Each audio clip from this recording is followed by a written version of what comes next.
There is so much to talk about and break down with this week's episode of So I'm a Spider, So What? The human side was incredibly fascinating, the spider side equally so. On the spider side, you get the general comedic, oh, here's a bunch of new abilities, look at how powerful our girl's growing, comparing her from where we saw in episode 1 to now realizing that, wait a second, what's this voice in our head? Is it actually some form of God? Does this actually put into perspective that, the voice of leveling up that characters like Yuri, the religious fanatic, kind of like praise it as being, oh, you could hear the voice of God.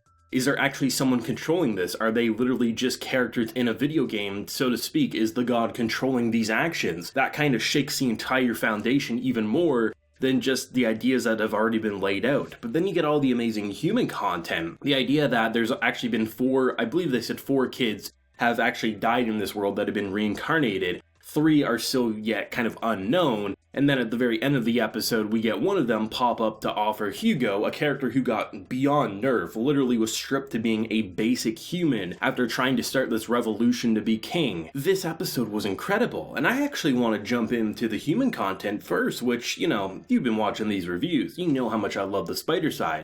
But over the past few weeks, the human side has been getting a lot more intriguing. When this episode started out, I was thinking to myself, what on the human side do I really like right now? And it came down to 3 characters that have really held my interest ever since their introduction. The first of which was Hugo. He was an arrogant bastard, and I could tell that he would probably become some form of villain, but I love a character who gets reincarnated from a general Japan life, sees this world as, I could literally become king and god. That type of arrogance, that type of, authority, that naturally would happen, even though, it may not happen to just one out of a class. If you have an entire class that reincarnates with you, it makes sense at least one of them would be kind of a scumbag. So to have an episode like this, I absolutely loved it. I love Hsieh, I've said that for a long time, I love the idea of someone who was a shitty person in their previous life in terms of bullying others, now actually has regret in terms of what she did to characters such as, our main spider girl, and now feels like she's been given the short end of the stick. Love that concept, and I also love Yuri, a girl who, when she was reincarnated,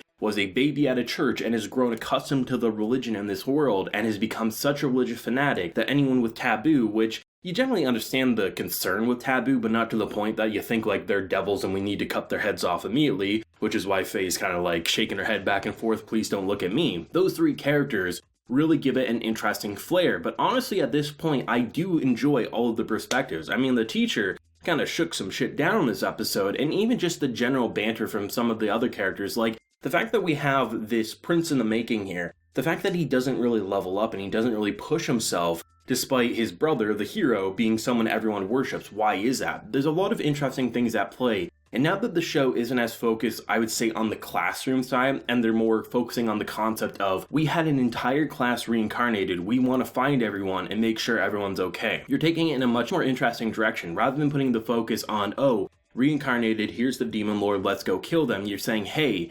we reincarnated, but this is a pretty weird anomaly. Literally our entire class was reformed. Sure, a bunch are in this elf village or whatever, but still, we don't know what's happening until we have everyone. We're going to be a little concerned because who knows what could happen next. I like the idea of how everyone has a different version of reality at this point in time. Characters like Hugo want to be the ruler. Makes total sense given the mechanics in this world. He easily could get there. You have others just trying to have basically a school life like they came from, despite being in a royalty sort of selection. And then you have others who have been raised in a church and have been kind of indoctrinated to the point that they are a religious fanatic. And the last thing you want is a girl like Yuri to not like you and expose your secret that you're not who you say you are, and that you've been reincarnated. I think all that concept is really interesting, and then when you spice it up with this amazing 2D animation fight scene with Hugo, that was incredible. There were so many interesting shots and just dynamic scenes that really just sucked you in, and you felt like it was a Goliath versus a general human, and you're questioning, why isn't he fighting back harder? Was the Earth Dragon a fluke? Was that something more than meets the eye, right? You got all these concepts, and while you knew he wasn't going to end up dead,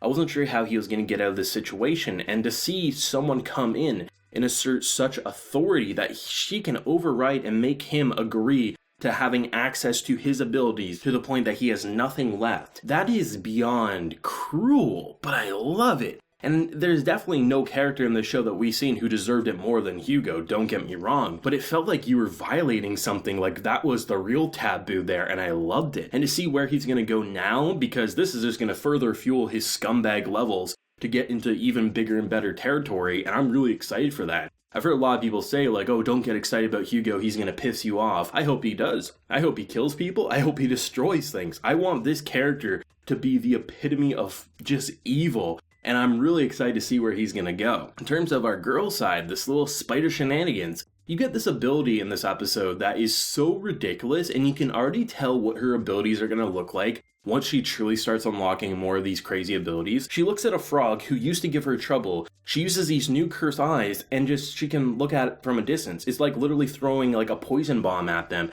and just watching them die. Imagine what she'll be able to do down the road, and especially considering that she has this telescope eyes and that she talks with herself saying like, what if we combine these abilities? Oh, you're an evil genius. It's really interesting how the mechanic kind of work together, because a lot of times with video games, you do get it to a certain degree with a lot of RPGs and things like that, but you don't really get the ability to say, hey, I have this ability to look farther. I have this ability that when I look at someone, I can poison them from a distance, basically. What if I overlap them? Because we're not in VR where we can like do those more complex scenes, but in a show like this where you literally are in control, why couldn't you use this magnifying eyes to see in the distance with this ability that if you look at something, it will curse them? Makes total sense, and it's brilliant. And I love how like she starts questioning the mechanics in this episode, like, hey, why didn't I level up? Why isn't this skill getting more?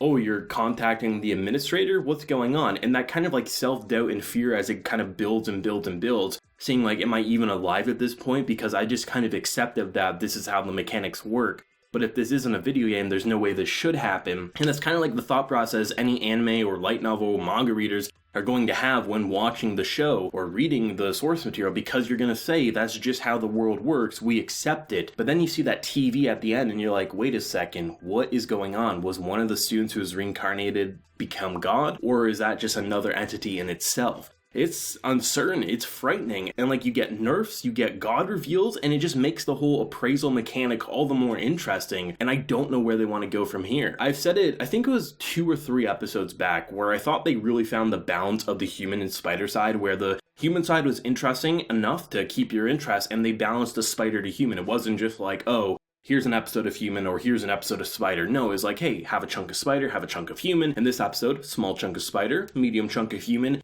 ends with a small chunk of spider. That's exactly the type of balance that I love about it, because I can honestly say at this point, when the humans pop up, I'm not disappointed. I'm actually intrigued by what they're going to be able to do and say in the show. And when we flip back to the spider, I'm going to have fun, or I'm going to be shitting my pants saying, what is actually controlling this universe? And that's really interesting. This show has me so excited every single week, and it's definitely one of my favorite shows I've reviewed on this channel. It's so engaging, it's so intriguing, and for an isekai that technically plays by a lot of the fundamentals, it really has brushed them aside at this point in time, and becomes such an intriguing show that uses its visual production to the best of its ability. The 2D side works quite well on the humans, there's some 2D with the spider, but the 3D at this point with the spider lets it move in such a creative way that really creates an atmosphere that feels like a giant fast spider moving around, and it's going to be interesting to see where they go from here, especially considering that we've only technically seen the spider side from her point of view. When we see it from a human perspective of whatever she'll look like, right, it probably will look rather frightening, because she's essentially a lonely spider talking to herself, going insane. It seems funny from her perspective, but it probably seems quite crazy and creepy from any other perspective, and that's going to be interesting to see what's going to happen when eventually someone gets to look at her perspective and we get to see it from their perspective. Like, is this character really a cute looking spider or like a monstrous beast from human side, right?